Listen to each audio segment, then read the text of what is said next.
4 দিন ধরে এক অদ্ভুত পরিস্থিতি গ্রাস করেছে এলাকাকে। অপ্রত্যাশিত আক্রমণের শিকার হয়ে জখম হয়েছে এক শিশু সহ বেশ কয়েকজন। এই ঘটনায় এলাকায় তীব্র চাঞ্চল্য ছড়িয়েছে, যার জেরে শিশুরা এখন এক প্রকার গৃহবন্দী। বর্ধমান শহরের 24 নম্বর ওয়ার্ডের ইদিলপুর এলাকায় রীতিমতো আতঙ্কে দিন কাটাচ্ছেন স্থানীয়রা। দিনের বেলাতেও বন্ধ রাখতে হচ্ছে ঘরের দরজা জানলা, রাত্রে লাঠি হাতে বেরোতে হচ্ছে রাস্তায়। শুক্রবার সকাল থেকেই এক অনাহুত আগন্তুকের আগমন ঘটে ইদিলপুর এলাকায়। তখন থেকে আতঙ্কে দিন কাটাচ্ছেন এলাকাবাসী। সকালে ফুল নিয়ে এখানে দাঁড়িয়েছিলাম, আর ওই দিক দিয়ে এসে শিয়ালটা ভয় তো লাগছে। দিনের বেলাতে সকাল নটা বেরোতে তো হবে, বাইরেই সব কাজ, লাঠি ফাঠি হাতে করে নিয়ে বেরোতে। সবাই মিলে পার্ক ক্লাবের ছেলেরা বেরিয়েছিল তো কালকে, শিয়ালটাকে ধরা হোক, নাহলে বাচ্চা বাচ্চা ছেলেরা তো সব বাইরেই পড়াশোনা খেলাধুলা করে। স্থানীয় সূত্রে জানা গেছে, শুক্রবার সকালে হঠাৎই ইদিলপুরের একটি বাড়িতে ঢুকে পড়ে একটি শিয়াল।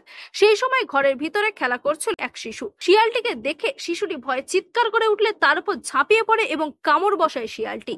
শিশুটির চিৎকার শুনে তার মা ছুটে এলে পালিয়ে যায় এবং পরে আশেপাশের আরো কয়েকটি জায়গায় আক্রমণ চালায় বলে অভিযোগ স্থানীয়দের। ফলে আরো বেশ কয়েকজন জখম হন। এই ঘটনার পর থেকে ইদিলপুরের বাসিন্দারা চরম আশঙ্কায় দিন কাটাচ্ছেন। আতঙ্কে শিশুরা ঘর থেকে বেরোতে পারছে না, এমনকি বাড়ির দরজা জানলা সবসময় বন্ধ রাখতে হচ্ছে, কারণ এখনো নাকি মাঝে মধ্যেই এলাকায় শিয়ালটির দেখা মিলছে। এলাকাবাসীর দাবি, বন দপ্তর যত দ্রুত সম্ভব শিয়ালটিকে ধরে নিয়ে যাক, যাতে আবার স্বাভাবিক জীবনযাপন করতে পারেন তারা। একটা শিয়াল বেরিয়েছে, খেপা শিয়াল, সবাইকে কামড়িয়ে বেরোচ্ছে। খেপা হয়ে গেছে শিয়ালটা, সেরকম বেরিয়েছে সেজন্য। এটা হঠাৎ একবার বাড়িতে ঢুকে গেছে, বাড়িতে ঢুকে হঠাৎ করে মনে কামড়িয়ে দিয়েছে। ওই বাঁশবনের দিকে, জঙ্গলের দিকে চলে গেছে। লোকেরা সবাই তাড়া করেছে, তাও ধরতে পায়নি। শিয়ালটা মনে করছি বন দপ্তর থেকে এসে ধরে নিয়ে যাক।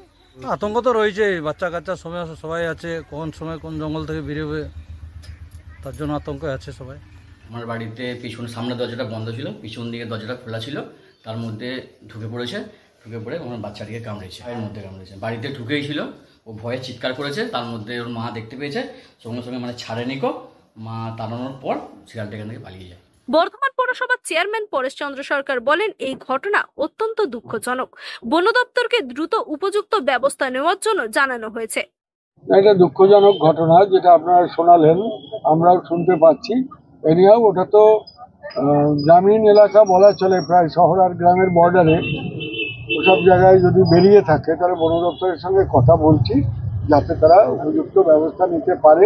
বন দপ্তরের রেঞ্জ অফিসার কাজল বিশ্বাস জানান, স্থানীয়দের বক্তব্য অনুযায়ী একটি শিয়ালই কামড়াচ্ছে বলে আমরা জানতে পেরেছি।